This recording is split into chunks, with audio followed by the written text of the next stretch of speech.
Hello, everybody. Thanks so much for joining us. Oh, you want music? Hold on. It's been a minute.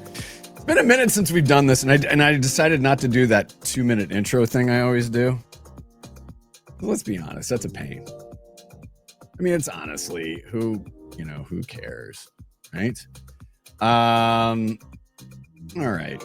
So this is gonna get saucy and a little sassy. And there's also going to be a little bit of irony in this as well. I should probably put my little boop. There I am, editor-in-chief, Indie Agency News. And okay, let's go to the ironic part. We're going to be talking, excuse me, about awards. Oh, I just reek of class. And we're going to be asking you to enter our award. We have 4 of them per year, but they're fun, and they're for indies only. They're for indies only. This one is our People and Agency Award. Weirdos, misfits, and underdogs. And we're also going to have a Hall of Fame. So when you enter somebody, you can tick a little box that says I'd like them to be considered for the Hall of Fame.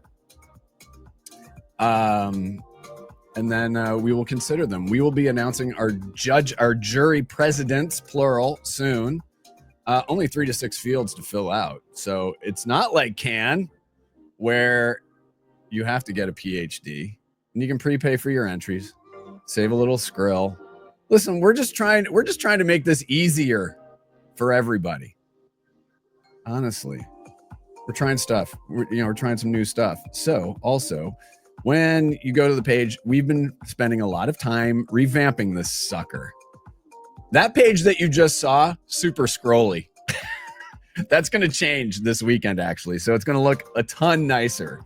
But you can see here, the latest. These are the things that we published. Indie Tracker. So that's our rolling coverage. We get a lot of stuff sent our way. Congratulations to Walrus, by the way, our members. This is where we're tracking some of the stuff that the members are doing. So Grubhub, tapping Walrus for the brand relaunch. And you can just scroll through. And this comes to us from TimePath, a great platform. Frito's over in Amsterdam. We're going to talk about him in coming weeks. But yeah, we got lots of stuff here. Just knock around. And if you are a member, go into the members area, because this gives you the full skinny on your resources, what you can tap into, all of your benefits, etc., etc., etc. All right, I don't want to make this all about me, but I am for a second. So let me all right. So listen. So DM9, Brazilian agency, part of DDB, wins a Grand Prix at Cannes. Yay for their efficient way to pay campaign. Big deal, except a few weeks later, they had to give it back. And actually, they had to give 3 lions back. And why? Because someone had figured out that their case study video is full of fake stuff. Fake CNN Brazil report. Never happened. A TED Talk showing how amazing the campaign was. Completely fabricated. Customer testimonials, not real. So their CCO, Curadoria, ended up resigning over this. Now, Ad Age started investigating this story. And here's the part that's weird.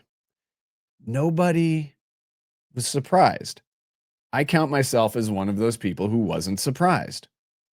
Lindsay Rittenhouse, Brian Bonilla, Ewen Larkin, who is from Moorestown, New Jersey, near where my family is from, Haddonfield, New Jersey. So I like to give South Jersey its props. Lindsay lives up in North Jersey, but we're going to talk about that a little bit when we bring her on. And Garret Sloane, talking to 22 executives. We're talking CCOs, CEOs, people who've judged at Cannes. I mean, of course, they're not going to go on the record, but they all had stories. One chief creative, being offered jobs and money to vote certain ways. And get this, their exact words were, the cheating is just getting really sloppy. So I guess the cheating was more elegant before. So these executives told the Adweek, because Lindsay and I worked at Adweek, Ad Age, about the case study videos costing $20,000 to produce. $20,000. They talked about vote manipulation, collusion, what one network CCO called the cancers of competitive takedowns and lying. This sounds like governmental stuff, right? Bribes, all that stuff. And then we got this professor in Germany, Sebastian Wolf, who's been collecting examples of suspicious can winners that people have sent him over the years. He's up to about 50 now. So here's where it comes back to us as indies. Is the game worth playing anymore? You're going up against agencies that spend more on their case study video than you might spend on your entire agency retreat. You're competing with some networks that have people in every jury room. And I think that when you look at the jury presidents and the juries, that bears out. But what if, and stick with me here, and again, I understand the irony. Well, what if this is actually good for us? Well, like I said, we have 4 awards that focus in on indies, and we love sharing that. Marketers need to know that. They need to know that we work hard. So here's the thing, too. Several holding companies are thinking about cutting back. The festival has a bunch of new rules to crack down on it. Maybe, just maybe, authentic work is about to have its moment. And that's what we're going to dig in today. Lindsay Rittenhouse, you and I used to work together at Adweek. And I have to say that here's what I tell people. I got into journalism at the Drum. I became a journalist at Adweek. It's debatable whether I am right now or not. But what I will say is you, Patrick Coffey, David Greiner, Josh Sternberg, I can go through the entire list, but we were on a team together and you made me better at what I do. So first of all, I want to thank you for that because you are a pro. And, I love you as a professional, but I love you as a human being too.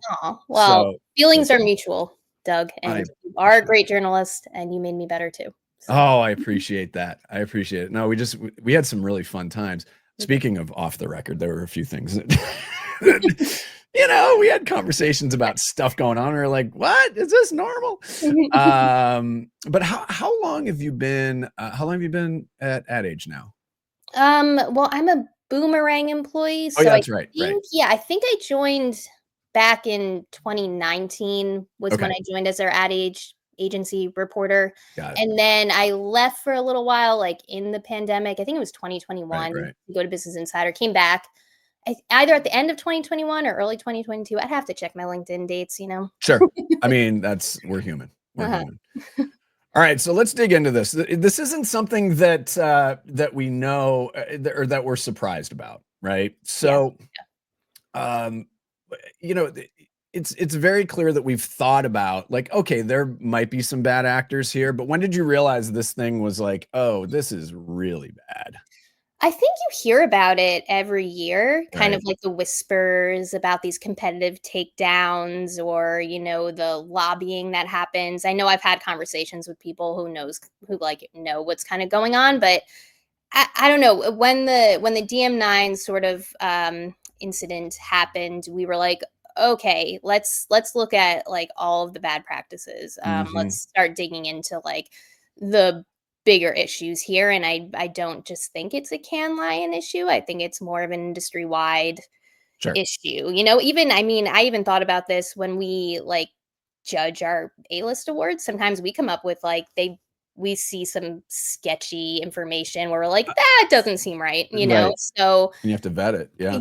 Yeah. I totally get that. These case studies, which were kind of like the center of the whole DM9 thing, like they're open for creative manipulation. And I'm glad it's all being, brought into like it's all being highlighted now. It's gaining new scrutiny. So maybe it stops it. I don't know, but well, I don't know. All right, so here's the deal. This may be a horrible idea, but I'm going to do it anyway. That's why I'm wearing my Phillies cap, to give me some strength. And that's actually, I'm wearing my Phillies cap too, just to poke at Brian Bonilla, who's a diehard Mets fan.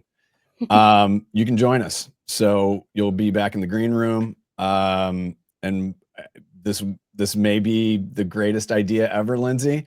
Hmm. And listen, I used to come to you and be like, hey, here's an idea. And you'd I look at remember. me and go, yeah, you'd be like, no. Yeah, I just want to say one thing, Doug. I remember before the pandemic, before working from home was even a thing, you came to me and you were like, "You work in New Jersey. I'm going to try to get you some work from home days." And I just want to say you were at like the forefront of like Aw. creating good work-life balance. You were a very good I manager. appreciate I appreciate that. That's very nice of you to say. So I want to get into this idea of sloppiness. Mm. Sloppiness. It, it, obviously there is a quote in there about it, but I don't know if it was you, Brian, Ewen, or Garrett that got the gist of it.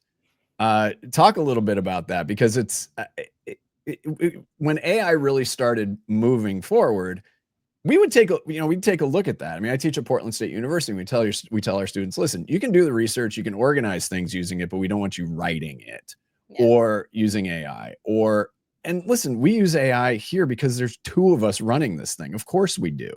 But at the same time, are you using it for good or are you using it for nefarious purposes? So I'm curious about the sloppy conversation. Yeah, I don't know if that had necessarily to do with AI. I mean, I think, Right. as people start using AI, they might rely on it and think like, oh yeah, like I mean, and I don't know what happened behind the scenes in the DM9, incident, but they doctored, information in their case study. And I think AI makes that easier to do. And maybe I think the sloppiness is coming from the fact that, like we were saying, this has been going on forever and nobody's called agencies out on it. Nobody's called anyone out on it. So I Right. think people are feeling comfortable and just like getting sloppy with it. Like I have this is how it goes, everyone, lobbies for everyone does these competitive takedowns and no one was thinking about the consequences anymore. Right. Yeah. All right. So we got a couple people here. I am going to ask you to put your camera on because I don't want to do this anonymously, like we're a holding company. So if you are listening and you want to weigh in, you know what? Let's try it. Screw it.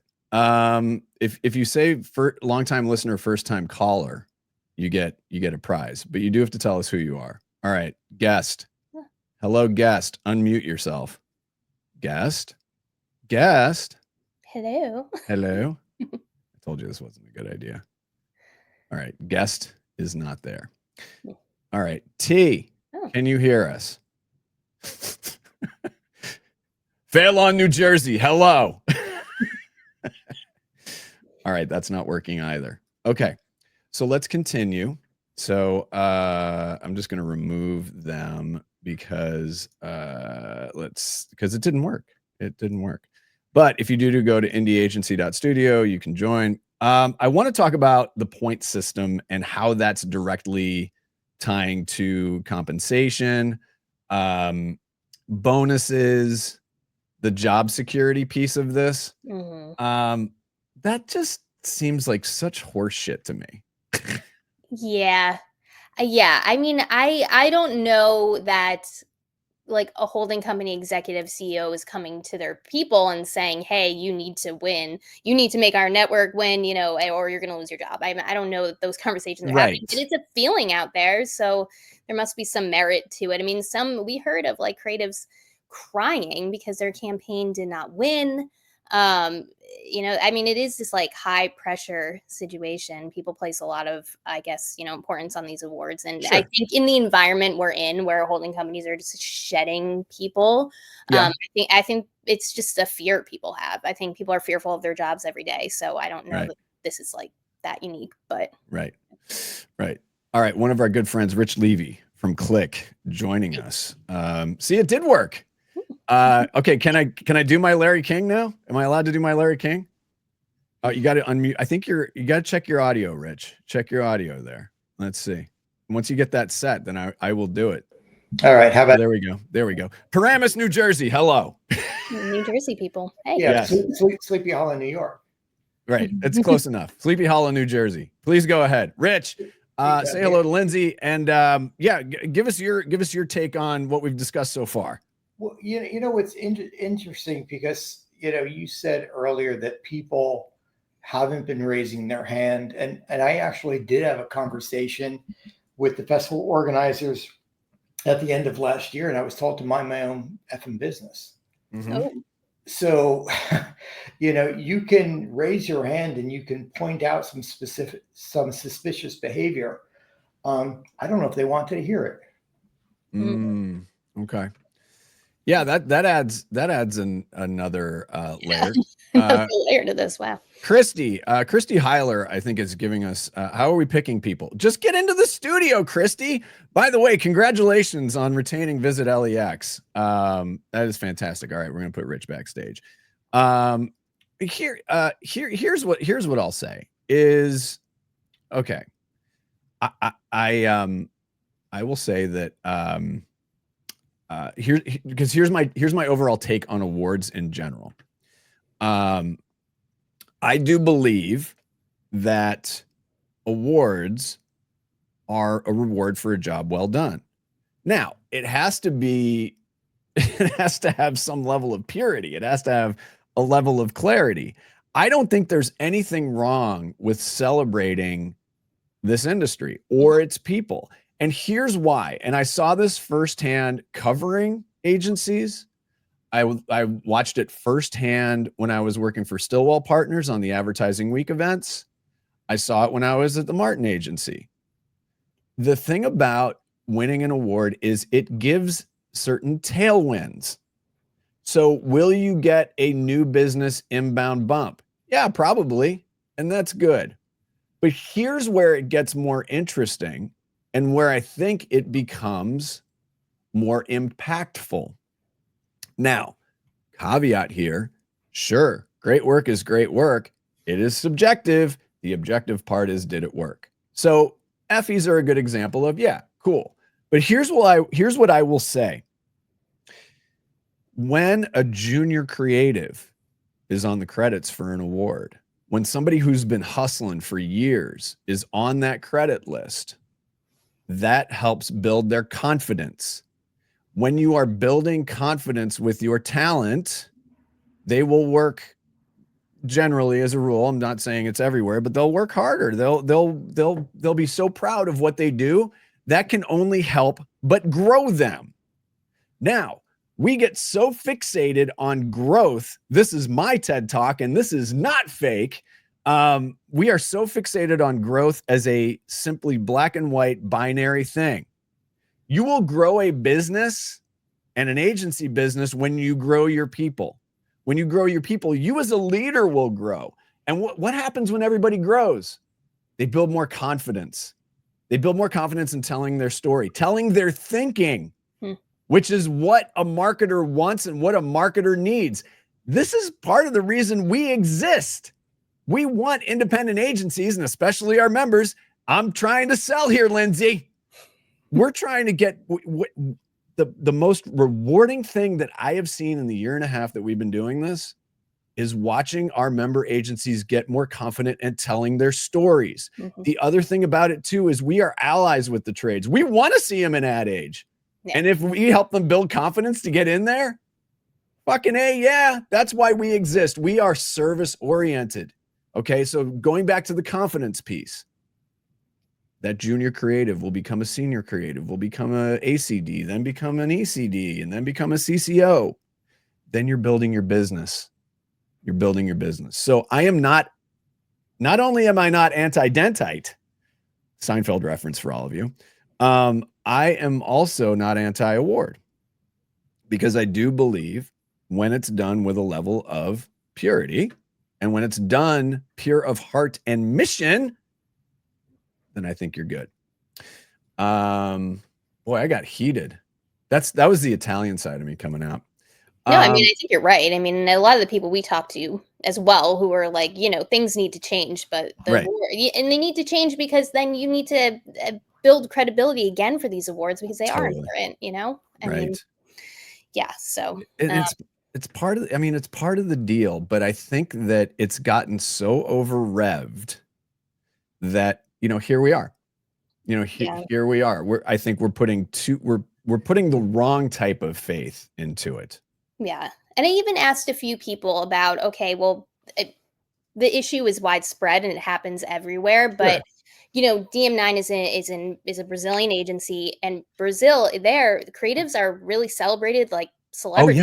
yeah, They are totally. big deals, and it really matters. Those awards really matter. Like, I was talking to someone who said it really determines, who's going to win the business for the whole year, who's going to get the Wow. talent. And those Right. awards, like, they're important everywhere. They're really, really important in a market like Brazil. So Right. No, that is true. They are. They end up like on like the news. yeah. Yeah. Yeah. No, it's wild. Sebastian Wolf, compiling a list of suspicious winners. Talk a little bit about that, because that's very interesting, and I'm curious about what we do with that information. What are we going to do with that? The other thing is, do we go back to judging pure creativity? Make it like purely about creativity without effectiveness metrics? Yeah, I think there are some debates around that. I think Right. effectiveness is important in my opinion, Oh, I because agree. it is. I mean, I don't know. There is some debate though. I talked to different people about what they would want to see if it's more emphasis on effectiveness and then just like really scrutinizing that, so you don't have an issue of whether things were made up or not. But I Right. mean, but some people were like, just put it back on, a full, just look at the creativity element of it. This is a celebration of creativity. I think that's up for debate. But yeah, Sebastian Wolf, I think it's just interesting to see kind of all of like the internet sleuths right now, like on LinkedIn, Mhm. kind of calling out people and like looking into the campaigns. I can imagine that some other people who probably maybe, I don't know, manipulated their case studies are sweating right now. But, I guess you got to bring them up to Cannes. You got to go back to Cannes and Right. say, hey, there's something sketchy here and you got to look into it. But yeah, I don't know exactly what his efforts have been like. I know Brian has been kind of in contact with him more and just like Right. keeping up Right. to date with what's going on there. But yeah, it's not really for us to call it out, but you gotta bring it back to Cannes then. Like, "Hey, there's Right. something sketchy here." Exactly. Yeah. So, listen, Christy Heiler again. By the way, just brief aside, Christy, I was talking to my daughter. We are trying to do a horse vacation soon, so we'll be there. We'll I've be in rode Lexington. horses as a kid. What are you talking about? Did you ride horses? Yeah, I did for, from I don't know, I was, like, in We 3rd grade up until, like, junior year of Did high you compete?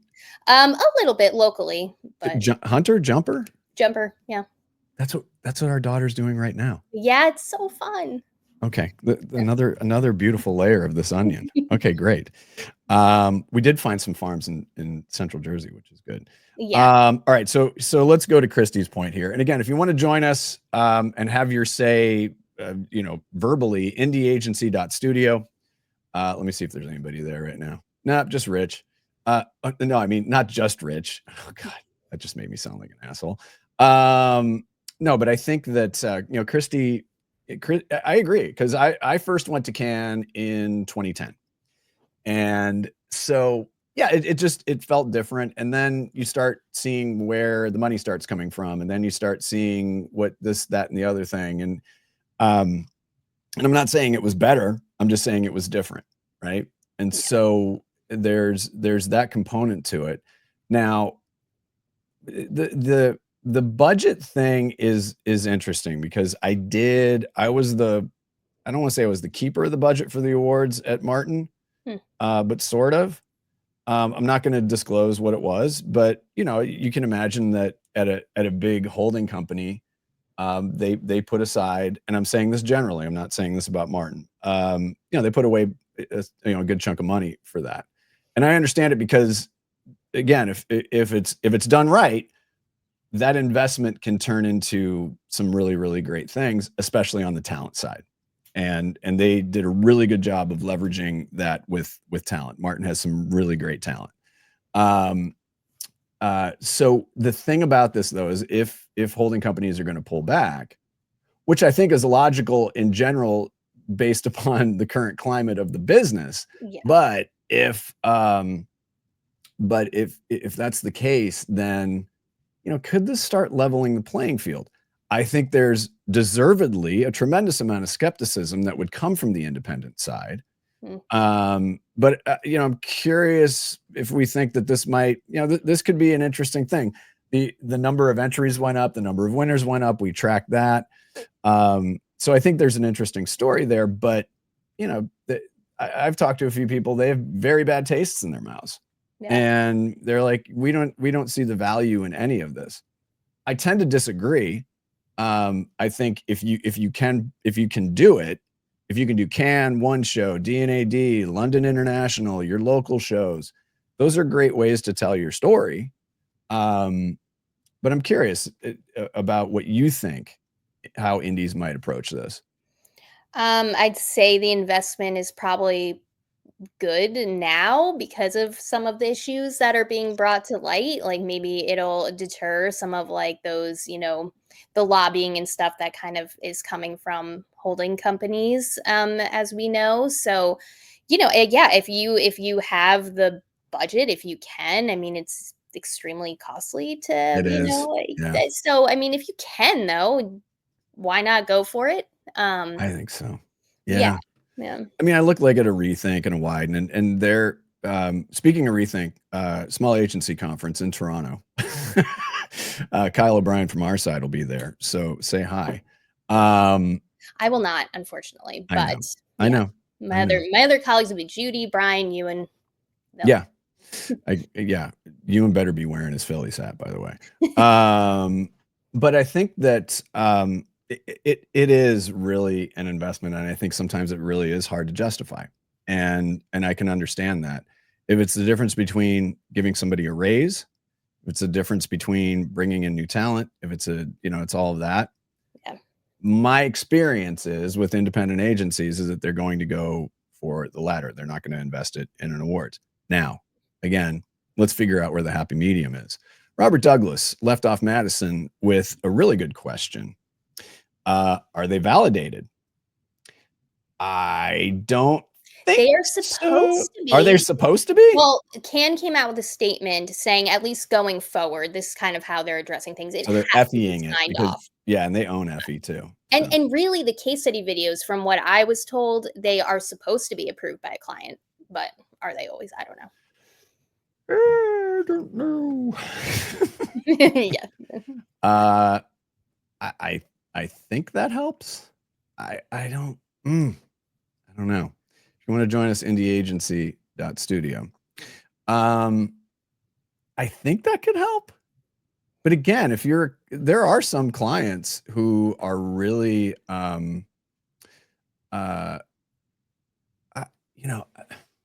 there's some clients who like awards, and so maybe they're part of this too. Right. Yeah. Marketers who want to be famous, the CMOs, the Lions matter to them too. I don't know. Yeah. What's Chris? She's on the phone. She can't get into the studio. Talks and inspired conversations like hearing, typo. I'm kidding. Christy, I know you're going fast. I know.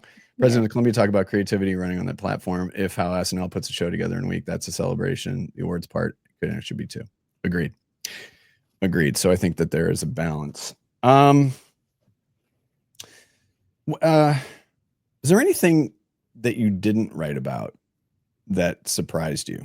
Listen, you and I have done these sort of investigations before. Yeah, something that didn't make the cut, kind of. The cutting room floor. Right. Well, this is something that I found to be interesting, but it just didn't work within the flow of the story, and kind of we had other more important parts we had to get to, but sure. It's still important. I think is interesting about the case study video and how sometimes there are case study videos that are favored just because they're very polished, and if you're a holding company that can invest 20,000 upwards of 20,000 on getting a celebrity to do the voiceover or whatever and make it really nice, that sometimes that gets in the way. Like the judges tend to favor that. They get stars in their eyes. I talked to some jury presidents who were like, hey, we really I go in there and I say, don't be fooled just by a really polished video, really try to be unbiased and judge this just based on the work itself and not just, what agency can put together a really nice video. There's that. And then there was something else someone told me was that one time on a jury, a judge from like one of the top agencies was fearful of voting for something that was a little bit less known from an agency that was under the radar because of how they might look to other people, which I was like, oh, that's kind of an interesting, like, tidbit. Like, people are afraid of like judging with just their heart because they're thinking about what other people are going to think of them. Like, I didn't know there was like that element to it as well, right. which I found to be interesting, and that didn't make it into the story, but that's the whole thing. But I'm trying to find a picture of our daughter jumping. She had some really good ones. I'll send that over to you. She gets me some better pictures. A lot of politics go into this. Yeah, it's yeah. And here's Robert again. Agree or disagree that many ad consultants and marketers seeking a new agent shortlist agencies based upon awards. Oh, that's interesting. I mean, it is part of the story. Yeah. And then Q3, if so, doesn't that give an unfair advantage to holdcos who have the deeper pockets over indies? Well, that's true. Yeah. That's very, very true. No question about that. Yeah.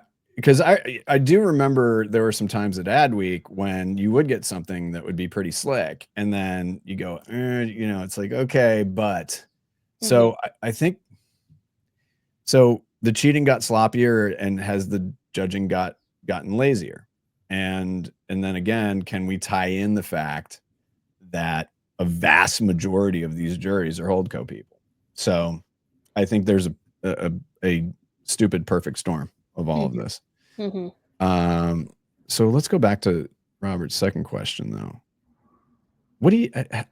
That's a good question. I don't know. Yeah, it's a good question. We didn't, I feel like, get enough marketers to be able to responding to this story. They were harder to get. We got like one, I think, but yeah, I'm still. I'm not sure of the answer there. We asked people. Right. I think agencies have a perception that they matter, and I think they do in some cases. They do. I mean, we heard from one holdco agency who was like, absolutely, we started winning at Cannes, and then we got new business. So, I mean. Yeah. I mean, I've seen that. I've seen that. Breaking news from Hunter Creek. My daughter just said, "Hi, it's Ruby. I fell off." She fell off her horse today. Oh shit. Well, there's a few $100 down the drain. No, I'm kidding. No. She's fine. She's laughing about it, so that's good. That's good. What we're not laughing about is the seriousness of this. But again, I do want to point out that I am not anti-award. We do awards. It's Ad Age does awards. We all do awards. I think we need to get the proper perspective on this thing, but the stakes are so high on this. And the fact that this has been festering for some time, it really, I think, was high time for somebody to dig into this. So, Lindsay, to you and your team, thank you so much. I want to just pop that in there to remind everybody, go read this great work. Anything to add before we cut out, Lindsay? No, just I think everybody needs to think about how much importance they are placing on awards. Just, I do agree in the importance of them, but if you think your job is tied to them, I mean, we need to look into that. Then get a grip. Get a different job. Lindsay, always a pleasure. Yeah, thanks for having me. Of course, anytime. I'm going to put you backstage, so don't go away. This isn't a Zoom call. All right. And listen, if you're a reporter in the trades, you got some work you want to talk about? We're here. We want to talk about it with you. We don't bite much. Oh my God.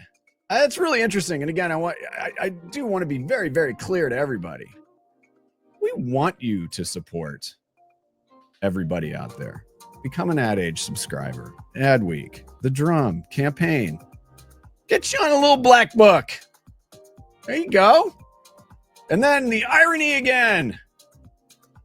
if you are an independent agency and you want to celebrate your people, celebrate your agency, weirdos, misfits, and underdogs. If you are an indie agency news member, you get a 25% discount, but you got to reach out to me to get that code. We got another one coming up. I'm going to do, this is what we call a teaser in the business. This is going to be coming out Monday, so we're going to give you a little teaser. It's Pet of the Year. We have People of the Year, but now we're adding our pets as well. So this one's a little bit different. It's going to be People's Choice Award. We will give a minimum of a $500 donation to the winner's chosen animal charity. And then we've got deadlines on that. That's the entries close in October. So we got a little bit of time on that one. But we want to do things that are really fun, really enjoyable. For those of you who are not yet members, want to learn a little bit more about us, our brief is to build the global home for independent agencies. Our mission, serve independent agencies and the brilliant people behind them. Our goal is more visibility for indies and more choice for marketers. Go to indieagency.news. You can hit the join button, or as the kids like to say, smash that join button. You can reach out to me as well. Very easy to get a hold of me. Zanger at indieagency.news. On behalf of all of us here at the mothership in Portland, Oregon, I'm Doug Zanger. We will see you next time.